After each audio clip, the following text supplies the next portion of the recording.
좋으신 주님의 사랑과 주님이 주시는 평화가 이 오후 찬양 예배를 함께 드리는 복길교회의 모든 교우님께 가득하기를 이 시간 간절히 소원합니다. 그리고 또 주님께서 강권적으로 역사하시고 평화의 왕으로 이 세상을 다시 한번 주관하여 주셔서 전쟁이 그치고 또 전쟁으로 인하여 두려움과 공포와 신음에 사로잡혀 있는 이 지구촌의 모든 사람에게도 주님의 사랑이 임하기를 이 시간에 간절히 기도합니다. 지난 시간부터 우리는 하나님이 모세를 직접 만나 소명을 주시는 장면을 살펴보고 있습니다. 출애굽기 3장부터 4장 17절까지는 상당히 길죠. 하나님이 모세를 만나시는 장면입니다. 이 장면에서 모세는 굉장히 주저하고 망설이고 하나님이 주신 사명을 피해가려고 발버둥치는 모습으로 등장합니다. 그런데 하나님은 모세의 이러한 망설임과 두려움과 주저함에 대해서 너무나 자상하게 하나하나 모세에게 설득 대답하시고 설명하시면서 모세를 설득하십니다. 이 3장과 4장 앞부분을 천천히 읽다 보면 마치 굉장히 지친 상태로 자신을 찾아온 내담자를 만나는 심리 상담사나 학교에 처음 들어온 학생을 가르치고 있는 선생님을 보는 것 같은 느낌이 들기도 합니다. 그렇다면 왜 하나님은 이처럼 중차대한 일 앞에서 시간이 너무 없는데 금방 달려가서 이 출애굽의 사역을 시작해도 모자랄 판에 계속 이렇게 망설이고 주저하는 이 모세를 왜 이렇게 긴 시간을 들여서 정성껏 설득하시는지 우리는 그 이유를 한번 생각해 보아야만 합니다. 우선 모세는 아직도 그 마음이 두려움과 자기 비하로 가득 차 있는 상태입니다. 이 3장과 4장에서 모세가 자기 자신을 가리켜서 말하는 내용들을 한번 보면 이렇습니다. 처음에는 자기 자신을 가리켜서 보잘것없는 사람이라고 칭하였습니다. 그런 다음에 3장 11절에서는 내가 누구인데 내가 누구라고 바로에게 가서 말을 한단 말입니까? 이렇게 이야기를 합니다. 그리고 4장 1절에서는 또 뭐라고 하나님께 말씀을 드리냐면 이스라엘 자손이 나를 믿지도 않고 하나님이 나에게 나타나셨다는 사실도 믿지 않을 것입니다 라고 말합니다. 그러다가 결국에 가서는 4장 13절에 가면 급기야 뭐라고 하나님께 하소연을 하냐면 주여 보낼 만한 자를 보내소서 저는 정말 아닙니다. 이렇게 하나님께 외치는 것이죠. 그런데 모세의 이런 말을 찬찬히 살펴보면 그의 자기 비하 속에는 겸손보다는 하나님을 믿지 못하는 마음이 숨어 있다는 사실을 알 수가 있습니다. 하나님이 누구신지를 알지 못하고 하나님을 믿지 못하니까 자꾸 사람을 의식하는 겁니다. 그리고 하나님이 주시는 사명과 하나님의 말씀에 의지하려는 대신에 자꾸만 사람을 의지하려고 하는 것입니다. 내가 지금 애굽으로 돌아가면 사람들이 나를 어떻게 대할까? 바로는 또 내가 어떻게 찾아가서 만나야 할까? 이 애굽 땅에서 나는 도망쳐온 신세인데 과연 애굽 땅에서 누가 나를 지지하고 도와줄까? 모세는 계속해서 이런 생각을 하고 있는 것입니다. 우리는 하나님이 직접 말씀해 주시면 좋겠습니다. 하나님이 저에게 응답해 주시면, 대답해 주시면 좋겠습니다. 항상 이렇게 말하면서 기도하죠. 그러나 실제로 하나님이 모세에게 나타나셨듯이 그렇게 가까운 데에서 우리에게 직접 말씀하기 시작하신다면 바로 그 순간에 두려움 없이 하나님의 말씀에 또 하나님의 명령에 아멘! 이러가면서 우리가 떨치고 일어날 수 있을까? 우리 자신을 좀 살펴보아야만 합니다. 왜냐하면 하나님은 지금 모세에게 말씀하시는 것처럼 항상 뭔가 도전을 하십니다. 우리에게 지금 있는 그 자리가 너에게 굉장히 좋으니까 그 자리에서 그냥 머물러 있어도 됩니다. 이렇게 하지 않으십니다. 언제나 지금보다 한 걸음 더 나아가야 한다. 그래서 믿음의 진보를 위하여 애써야 하고 또 믿음의 권속과 이 세상을 위해서 무엇인가 하나님의 말씀을 실천할 수 있도록 지속적으로 노력해야만 한다. 하나님께서는 직접 말씀을 하신다면 계속해서 우리에게 이런 도전을 주시기 때문입니다. 그래서 우리는 이 악한 세상에서 하나님의 말씀을 실천하기 위해서 때로는 흔들리기도 하고 때로는 눈물과 한숨을 쉬기도 합니다. 떨기나무 불꽃 가운데에서 망설이고 주저하고 두려워하며 하나님과 대화를 나누는 이 모세의 모습을 보면 역시 이 세상에서 하나님께서 정작 말씀하실 때에는 예 하고 순종하지 못하고 주님 저는 아닌 것 같습니다. 이렇게 사명을 회피하려고 했던 우리의 모습과 굉장히 많이 비슷하지요. 그러나 우리가 실망하지 않아도 되는 것은 하나님께서는 모세를 끝까지 설득하시고 다정하게 설명해 주시고 모세가 힘을 낼 수 있을 때까지 모세를 지지해 주셨기 때문입니다. 이런 두려움, 모세가 가지고 있는 주저함, 그리고 사람과 세상을 의지하려고 하는 이 마음은 하나님의 말씀을 듣고 하나님의 말씀만을 믿는 일을 통해서만 해결이 될 수 있습니다. 이것이 하나님이 모세를 붙잡고 이토록 길게 말씀하시는 두 번째 이유입니다. 모세는 애굽의 왕을 두려워하고 이스라엘 자손이 자기를 어떻게 볼까 하는 생각에 망설이지만 정작 자기에게 말씀하시는 하나님이 누구신가는 잘 알고 있지 못한 듯 보입니다. 하나님은 이미 출애굽기 3장 6절에서 12절까지의 말씀에서 하나님 자신이 누구신지 또 출애굽의 이유는 무엇인지 출애굽을 해서 나와야 하는 목적이 무엇인지를 먼저 이미 설명을 해주셨습니다. 이미 하나님의 자기 소개가 모세 앞에서 끝난 것이죠. 그런데 모세는 다시 이렇게 하나님께 여쭙습니다. 출애굽기 3장 13절의 말씀입니다.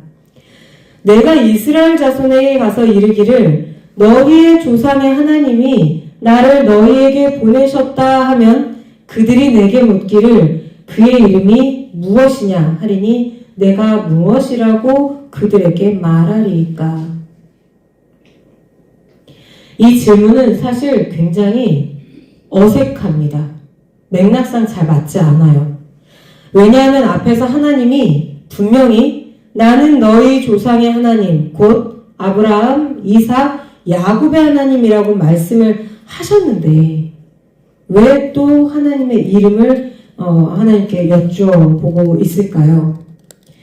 구약적인 배경에서 보면 이건 우리가 익히 알고 있는 사실입니다만 이름은 어떤 사물이나 사람의 이름은 그 존재의 본질을 드러내놓는 것입니다. 그래서 구약 성경을 읽을 때 이름은 굉장히 중요해요. 그렇지만 이 앞에서 출애굽기 3장의 전체 맥락에서 한번 살펴보면 이 이후에 이루어지는 하나님과 모세의 대화 맥락에서 살펴보면 모세의 이 질문은 히브리적, 구약 성경적 배경보다는 애굽의 배경에 더 가깝지 않은가 생각을 하게 됩니다. 제가 한번 설명을 해드려 보겠습니다. 애굽은 당시에 어떤 종교였냐면 다신교였습니다. 하나님을 믿는 우리는 유일신 한 분 하나님을 섬기죠. 그런데 애굽은 굉장히 여러 명의 신을 섬기는 종교를 가지고 있었습니다. 그리고 이 신들은 각기 자신들의 이름을 가지고 있고 그들의 형태도 분명하고 그들의 직능의 범위 또한 분명하게 정해져 있었습니다. 예를 들어서 라라고 하는 신은 태양신입니다. 이 신은 태양 마차를 타고 가는 사람의 형상으로 나타나는데 매일 아침에 태양 마차를 타고 하늘을 날면서 낮과 밤을 주관합니다. 또 오시리스라고 하는 신은 죽음과 사후세계를 다스리는 왕입니다. 초록색 피부를 가진 모습으로 사람들 앞에 나타난다고 알려져 있었습니다. 이처럼 여러 가지 모양과 형태가 분명한 신들 그리고 동물의 모양으로도 나타나는 신들 애굽은 이런 다신교를 섬기는 나라였습니다. 그래서 고대 애굽인들은 이렇게 여러 신들을 섬기면서 어떤 걸 하기를 원했냐면, 제가 이 신들이 할 수 있는 직능의 범위가 매우 명확하게 규정되어 있다고 말씀을 드렸지 않습니까? 이 신들을 섬기면서 그들의 힘에 연결이 되어서 그 힘을 자기가 끌어서 사용하기를 원했습니다. 그래서 이 신들의 힘을 어떻게 하면 끌어서 쓸 수 있을까를 연구하고 그것을 위해 어떤 마술과 의식들을 만들었습니다. 그런데 이때, 이거는 이집트의 세계관에서입니다. 이집트의 세계관, 성경 얘기가 아니에요. 신들의 힘에 연합하여서 그 힘을 사용할 수 있는 가장 중요한 방법이 바로 그 신의 진짜 이름. 사람들이 알고 있는 보통의 신이 아니라 그 신이 비밀스럽게 감추어놓은 그 진짜 이름을 아는 것이었습니다. 그 이름을 알아내야만 했습니다.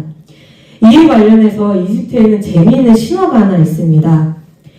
애굽의 최고 신인 라가 노쇠하여서 이제 점점 기력이 쇠하여지는 단계가 이르렀습니다. 그러자 그 틈을 타서 이시스라는 여신이 그의 진짜 이름, 라가 혼자만 알고 있었던 그 비밀의 이름을 알아내어서 이 신의 힘을 빼앗으려고 꾀를 냅니다. 어떤 꾀를 부렸냐면 독사를 하나 만들었어요. 독사를 만들어서 이 라라고 하는 태양신이 아침마다 마차를 타고 움직이는 길에 숨겨놨습니다. 그래서 태양신이 일을 하러 나갔다가 결국에는 이 뱀에 물리고 말았습니다. 그런데 놀랍게도 이 애굽의 최고신은 라가 이 뱀에 물린 상처를 치료하지 못하는 겁니다. 왜냐하면 이 뱀은 자기가 만들지 않았거든요. 그래서 보니 이시스라는 여신이 이 뱀을 만든 겁니다. 그러자 이 이시스가 와서 처음에 내가 그 뱀에 물린 독을 치료해 줄 테니 당신의 비밀 이름을 나에게 가르쳐 주시오. 이렇게 거래를 청합니다. 그러자 이 라가 처음에는 거절했어요. 그러다가 뱀에 물린 통증이 너무 심하니까 결국에는 이시스에게 몰래 자신의 이름을 알려줍니다. 이렇게 해서 어떤 일이 일어나느냐, 이 이시스라는 여신이 최고신인 태양신 라의 능력 일부를 빼앗아다가 자기 아들 호루스에게 물려줄 수 있게 되어버렸습니다. 그래서 이집트에서는 신의 이름, 그 중에서도 진짜 이름, 비밀의 이름을 아는 게 굉장히 중요했습니다. 모세는 이렇게 애굽의 신들처럼 굉장히 명확하게 사람들에게 각인되는 이름, 사람들이 그 이름을 들으면 이 신의 이름은 이거구나, 이 신의 능력은 그럼 여기부터 여기까지구나, 그러면 내가 이 신과 어떤 식으로든 거래를 트면 이 신의 힘을 빼다가 쓸 수 있겠구나, 이 신을 내가 섬기면서도 이용할 수 있겠구나, 이런 이름을 나에게 알려주십시오. 제가 그 이름을 가지고 이스라엘 백성에게 가겠습니다. 모세가 지금 이렇게 말하고 있는 것입니다. 그런데 하나님의 대답은 모세나 애굽의 정서에서 생각하면 상상을 초월하는 것입니다. 하나님은 자신을 가리켜 나는 스스로 있는 자, 이렇게 말씀하셨습니다. 공동번역 성경에서는 이 구절을 어떻게 번역했냐면 나는 곧 나다, 이렇게 번역했습니다. 히브리어 원문으로 보면 나는 곧 내가 되려고 하는 바로 그다, 이렇게 번역할 수도 있고 학자에 따라서 굉장히 다양한 식으로 번역을 하는데, 이 나는 곧 나다 라는 번역이 히브리어 원문의 분위기에 가까운 번역입니다. 하나님이 알려주신 하나님의 이름은 이집트의 신들처럼 라, 이시스, 아몬 이렇게 딱 떨어지는 명사가 아니라 동사입니다. 하나님은 사람이 이해할 수 있는 분이 아니십니다. 인간은 하나님이 보여주시는, 하나님이 사람에게 보여주고자 하시는 그 일부분만 볼 수 있습니다. 하나님은 자신을 스스로 드러내시는 분, 살아계시고 또 자신의 의지로 일하시는 분, 이 세상의 창조자와 주관자이십니다. 감히 애굽의 우상들에 빗댈 수 있는 분이 아니십니다. 하여 하나님은 딱 떨어지고 그 의미가 정확하고, 그래서 사람들이 이 신은 이런 존재구나, 이렇게 마음대로 추측할 수 있는 명사가 아니라 동사로만 나타나시는 분입니다. 그렇기 때문에 사람은 하나님께서 보여주고자 하시는 어떤 부분, 일부분만 볼 수 있고 하나님을 알 수가 있습니다. 하나님은 모양이나 형체도 없고 근원도 없습니다. 그러니 애굽인들이 그렇게 생각하였던 것처럼 하나님의 능력을 가져다가 사람의 마음대로 사용을 한다? 절대로 있을 수가 없는 일입니다. 이게 구약 성경이 우리에게 가르쳐 주시는 하나님의 모습입니다.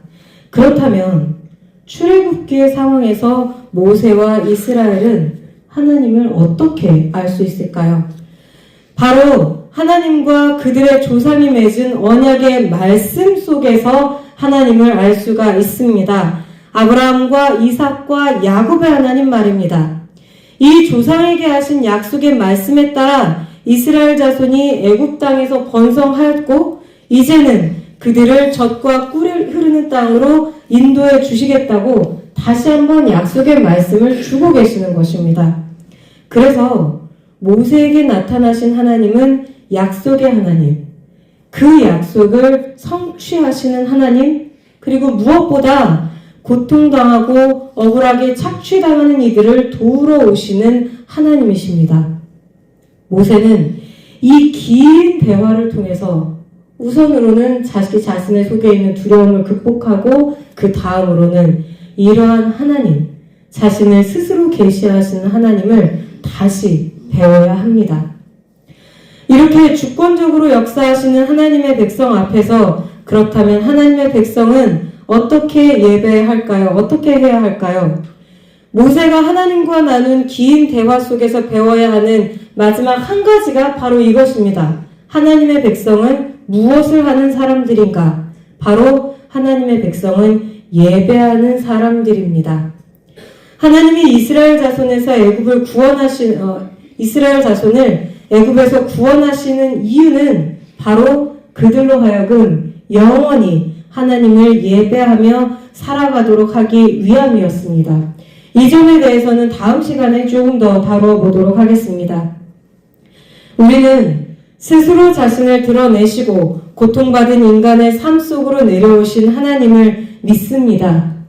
이러한 하나님의 깊은 사랑은 아주 오래전에 노예살이로 고통당하던 이스라엘 자손들을 구원해 주셨고 결국에 나중에는 하나님의 아들을 이 땅에 내려보내실 수밖에 없도록 만들었습니다. 예수님의 고난, 죽으심, 그리고 부활을 통해 하나님의 자기 계시는 이제 완성이 되었고 우리는 말씀을 통해서 이 모든 것을 배웁니다. 고난주간을 맞아 우리가 예수님을 더 깊이 사랑하고 하나님을 더 온전히 알게 되기를 소원합니다. 그리고 다시 한번 하나님께서 우리에게 하나님의 어떤 분이신가를 성령을 통해서 다시 한번 보여주시기를 간절히 소원합니다. 그리하여 고통받는 인간의 역사와 함께 하신 하나님의 은혜 가운데 온전히 잠길 수 있는 이 한 주간 되시기를 간절히 소원합니다. 기도하시겠습니다.